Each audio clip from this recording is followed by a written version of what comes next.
Nous allons voir ici les faux amis du français sont SONT et sont SON, et EST et EET, ainsi que A sans accent et A avec accent. Qu'est-ce que son S-O-N-T? Son qui s'écrit S-O-N-T est le verbe être conjugué à la troisième personne du pluriel, c'est-à-dire avec il au pluriel, elle au pluriel ou avec plusieurs sujets. Comme par exemple, elles sont, S-O-N-T, à Toulouse. On voit ici que le sujet elle est au pluriel, c'est-à-dire la troisième personne du pluriel. Nous allons voir quelle est la différence entre son, S-O-N, et son, S-O-N-T. Puis nous nous entraînerons avec des petits exercices. Donc, qu'est-ce que son, S-O-N? Son est un adjectif possessif à la troisième personne du singulier. C'est-à-dire qu'il est utilisé pour parler d'une chose ou d'une personne qui appartient ou qui est en lien avec quelqu'un. Par exemple, c'est son vélo. Là, on parle du vélo de quelqu'un. On introduit par l'adjectif possessif son, S-O-N. Son frère est arrivé. Ici, nous parlons du frère de quelqu'un et nous l'introduisons avec l'adjectif possessif son, S-O-N. Comment faire la différence entre son, S-O-N et son, S-O-N-T? C'est assez simple. Il existe deux méthodes. La première, la voici. On peut remplacer son, S-O-N-T par était, c'est-à-dire le verbe être conjugué à l'imparfait à la troisième personne du pluriel, c'est-à-dire exactement ceci, mais à l'imparfait. Ainsi, si était est bon dans la phrase, on pourra donc écrire son, S-O-N-T. Autrement, il faudra l'écrire S-O-N. Par exemple, elles sont sur un bateau. Alors ici, si nous avons un doute entre son, S-O-N ou son, S-O-N-T, il suffit de remplacer le mot son par était et voir si ça fait sens, si c'est bon dans la phrase. Du coup, elles étaient sur un bateau, on voit que ça fait sens, on peut donc écrire son, S-O-N-T.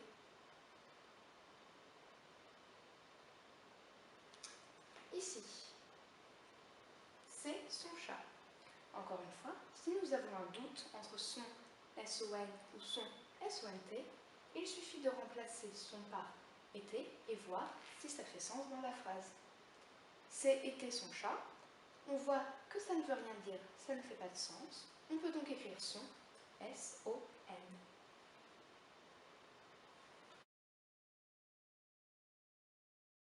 Exercice simple. Choisissez entre son, S-O-N, ou son, S-O-N-T, dans les phrases suivantes. Donc, comme nous avons pu le voir dans la leçon, pour faire la différence entre son, S-O-N ou son, S-O-N-T, lorsqu'on a un doute, on a deux méthodes. La première, c'est de remplacer son, S-O-N-T, par son imparfait, c'est-à-dire était. On peut essayer avec la première phrase. Il s'était amusé dans le jardin. On voit que ça fait sens. On peut donc écrire son, S-O-N-T, dans cette phrase.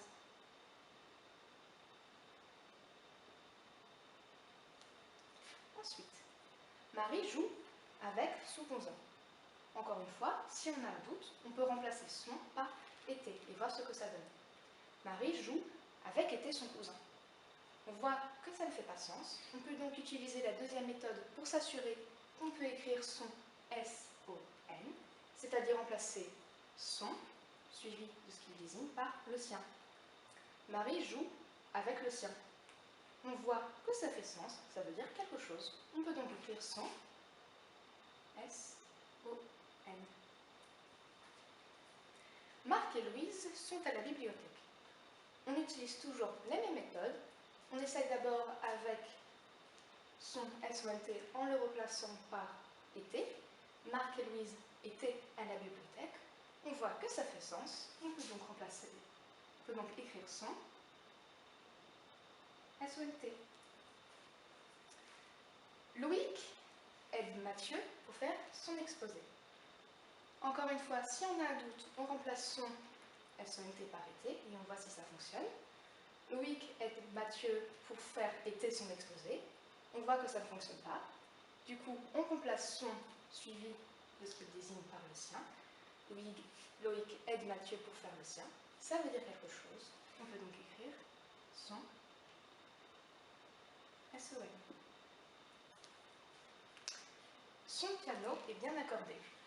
Toujours la même méthode. D'abord, on essaye avec son SONT en le remplaçant par été. Été piano est bien accordé. On voit que ça ne fait pas sens. On peut donc remplacer son suivi de ce qui désigne, c'est-à-dire le piano, par le sien, ce qui donne le sien est bien accordé. On voit que ça veut dire quelque chose. On peut donc écrire son SON. Et enfin, elles se sont donné rendez-vous à midi. Toujours la même méthode. On remplace d'abord son SONT par été. On voit ce que ça donne. Elles s'étaient donné rendez-vous à midi. On voit que ça veut dire quelque chose. Ça fait sens dans la phrase. On peut donc écrire son SONT. 2. Reliez les phrases suivantes avec son SON ou son SONT. Par exemple, elle a son cours de danse à 16h. Si on hésite entre son SON ou son SONT, on peut utiliser la même méthode que nous avons faite tout à l'heure, c'est-à-dire tout d'abord remplacer son SONT par son imparfait, c'est-à-dire été. Elle a été cours de danse à 16h. On voit que ça ne va pas, ça ne veut rien dire. On doit donc passer à la deuxième méthode pour voir si on doit écrire son SON ou son SONT, c'est-à-dire remplacer son SON par le sien. Elle a le sien à 16h. On voit que ça fait sens, ça veut dire quelque chose. On peut donc relier cette phrase à son SON. Ils se sont levés tôt. Encore une fois, si on hésite entre son SON ou son SONT, on peut tout d'abord remplacer son SONT par été. Ils s'étaient levés tôt. On voit que ça fait sens, ça veut dire quelque chose. On peut donc relier cette phrase au son SONT. Zoé lui a acheté son écharpe. Encore une fois, si on hésite entre son SONT ou son SON, on remplace tout d'abord le son, cette écriture-là, par été. Et on voit ce que ça donne. Zoé lui a acheté écharpe. On voit que ça ne va pas. On essaye donc de remplacer son SON par le sien. Et on voit ce que ça donne. Zoé lui a acheté le sien. Ça fait sens. Ça veut dire quelque chose. On peut donc relier cette phrase au son SON. Les longues jupes sont à la mode. On fait toujours la même méthode. On remplace son par été tout d'abord. Les longues jupes étaient à la mode. On voit que ça veut dire quelque chose. On peut donc relier cette phrase à son SONT. Paul et Jeanne sont en vacances. On utilise toujours la même méthode. On remplace son SONT par été. On voit ce que ça donne. Paul et Jeanne étaient en vacances. On voit que ça veut dire quelque chose. On peut donc relier cette phrase à son SONT. Et enfin, elle lui porte son sac. Toujours la même méthode. On remplace son par été, ce qui donne elle lui porte été sac. On voit que ça ne va pas. On remplace donc son SON par le sien, ce qui donne elle lui porte le sien. On voit que ça fait sens, ça veut dire quelque chose. On peut donc relier cette phrase à son SON. Nous allons maintenant voir la différence entre ET et EST. Nous allons tout d'abord voir qu'est-ce que le E qui s'écrit ET et qu'est-ce que le E qui s'écrit EST. Nous verrons ensuite comment les différencier, puis nous nous exercerons un petit peu. Alors, qu'est-ce que ET? Le mot ET est une conjonction de coordination, c'est-à-dire un mot qui est utilisé pour mettre en lien plusieurs éléments de la même nature ou de la même fonction. Par exemple, Dimitri et Anna vont se promener.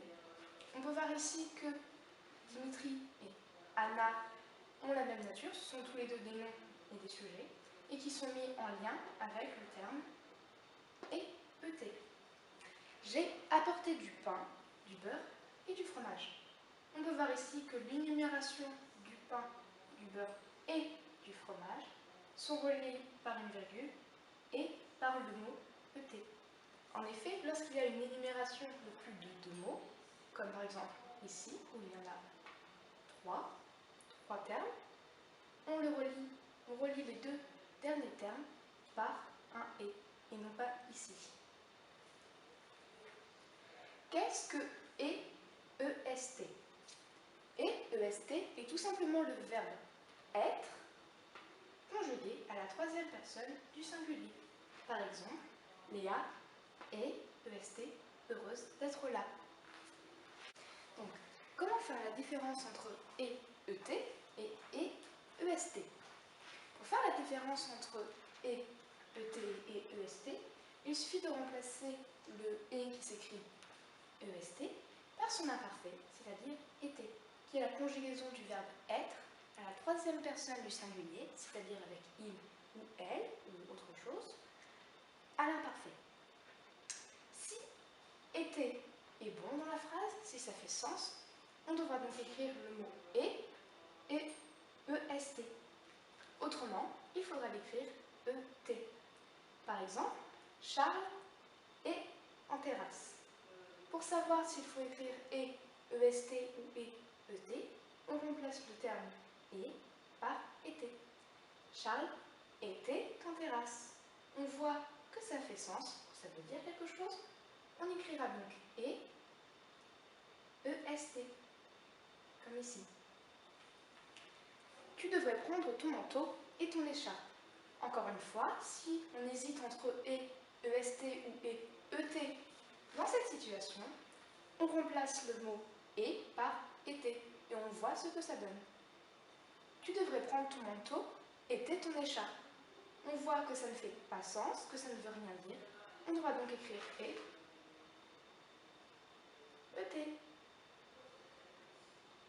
Comme ici. Exercice 1.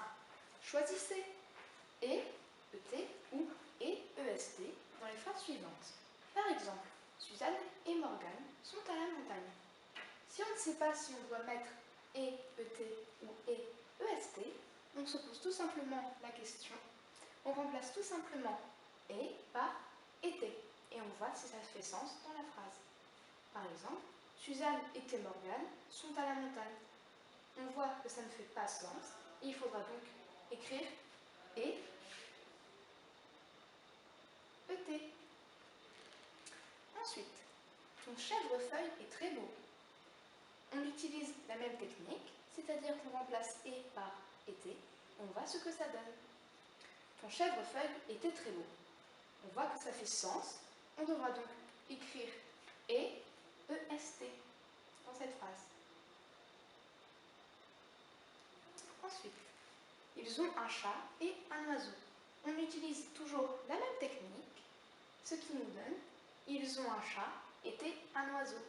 On voit que ça ne fait pas sens. Il faudra donc utiliser et ET. C'est très grand ici. Encore une fois, on utilise la même technique et on remplace et par était, ce qui donne c'était très grand ici. Ça fait sens. On peut donc utiliser et avec l'écriture EST. Et enfin, as-tu pensé à prendre tes clés et ta carte de bus? Toujours la même technique, on remplace et par était pour choisir et ET ou EST. As-tu pensé à prendre tes clés et ta carte de bus? On voit que ça ne fait pas sens, que ça ne veut rien dire. On devra donc écrire et ET. Exercice 2. Relie les phrases avec et ET ou et EST.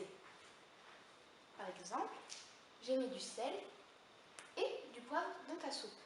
Encore une fois, pour savoir s'il faut écrire et ET ou et EST, on remplace le mot et par était. Et on voit ce que ça donne. Par exemple, j'ai mis du sel et du poivre dans ta soupe. On voit que ça ne veut rien dire, ça ne fait aucun sens. Il faudra donc utiliser l'orthographe de ET. On peut donc le relier. Ensuite, Lucien et Zoé sont à Lyon. Encore une fois, on utilise la même technique pour savoir s'il faut écrire ET ou EST, c'est-à-dire on remplace et par était. Ce qui donne Lucien et Zoé sont à Lyon. On voit que ça ne fait pas sens, ça ne veut rien dire. Il faudra donc relier cette phrase-là avec et ET. C'est un bon gâteau. On utilise toujours la même méthode, c'est-à-dire qu'on remplace et par était, ce qui donne c'était un bon gâteau. On voit que ça fait sens, ça veut dire quelque chose. On peut donc relier cette phrase-là avec l'orthographe de EST. Il y a des roses et des tulipes. Toujours la même méthode, on remplace et par était et on voit ce que ça donne. Il y a des roses, été, des tulipes. On voit que ça ne veut rien dire. On devra donc relier cette phrase avec et ET. Il est tard, toujours la même méthode. On remplace et par était, ce qui donne il était tard. Ça fait sens, ça veut dire quelque chose dans cette phrase et dans le contexte. On peut donc relier et cette phrase avec et EST. Et enfin, la lumière est allumée, toujours la même méthode. On remplace et par était, ce qui donne la lumière était allumée. Ça fait sens, ça veut dire quelque chose. On peut donc relier cette phrase avec l'orthographe de EST. Nous allons maintenant voir la différence entre A sans accent et A avec accent. Tout d'abord, qu'est-ce que le A sans accent? A sans accent est le verbe avoir conjugué à la troisième personne du singulier. Par exemple, il a une belle voiture. Ici, c'est le verbe avoir qui est conjugué, comme je l'ai dit, à la troisième personne du singulier. Qu'est-ce que le A avec accent? Le A avec un accent est une préposition, c'est-à-dire un mot qui est utilisé souvent pour parler d'un lieu ou d'un moment dans une phrase. Par exemple, nous allons à la plage. Le A désigne le lieu, c'est-à-dire la plage. Et ici, on mange à midi. Le A désigne un moment, un temps, c'est-à-dire le midi. Donc, comment faire la différence entre A sans accent et A avec accent? Si on a un doute entre le A sans accent et le A avec un accent, il suffit de remplacer le A sans accent par AV, c'est-à-dire la conjugaison du verbe A, sans accent du coup, à l'imparfait. Ainsi, si le sens de AV est bon dans la phrase, il faudra donc écrire A sans accent. Autrement, il faudra l'écrire avec un accent. Par exemple, il a été élu meilleur écrivain de l'année. Si on hésite, il suffit de le remplacer par AV. Il avait été élu meilleur écrivain de l'année. On voit que ça fait sens dans la phrase, dans le contexte. On peut donc écrire A sans accent. Il faudra tourner à gauche. Encore une fois, si on a un doute entre le A sans accent et le A avec un accent, on le remplace par AV. Et ça donne, il faudra tourner AV à gauche. On voit que ça ne fait aucun sens dans la phrase. On peut donc écrire A avec un accent. Donc, exercice 1. Complétez les phrases suivantes avec A sans accent ou A avec accent. Par exemple, Marie a une grande bibliothèque. Si on hésite entre mettre le A sans accent ou le A avec accent, on utilise la méthode que je vous ai donnée dans la leçon, c'est-à-dire on remplace A par AV. Si AV fonctionne dans la phrase, dans le contexte, ça voudra dire qu'il faudra mettre le A sans accent. Si cela ne fonctionne pas, il faudra mettre le A avec un accent. Par exemple ici, Marie avait une grande bibliothèque. Ça fait sens dans le contexte. On peut donc mettre un A sans accent. Ensuite, on s'est installé à côté de la piscine. Encore une fois, on utilise la même technique et on remplace A par AV. On s'est installé AV côté de la piscine. On voit que ça ne fait pas de sens dans la phrase. On va donc mettre un A avec un accent. Ta tulipe a bien grandi. On fait la même technique encore une fois ici. Ta tulipe avait bien grandi. Ça veut dire quelque chose. On peut donc mettre un A sans accent. Thomas est allé se coucher à 21 heures. Toujours la même chose. Thomas est allé se coucher avec 21 heures. On voit que dans la phrase, remplacer A par AV ne fait pas de sens. Il faudra donc rajouter un A avec un accent. Luc est arrivé à l'heure aujourd'hui. Toujours la même technique. Luc est arrivé à l'heure aujourd'hui. Ça ne fait pas de sens, ça ne veut rien dire. On devra donc mettre un A avec un accent. Et enfin, Van Gogh a peint cette toile en 1889. Toujours la même technique. Van Gogh avait peint cette toile en 1989. Ça veut dire quelque chose. On peut donc mettre un A sans accent.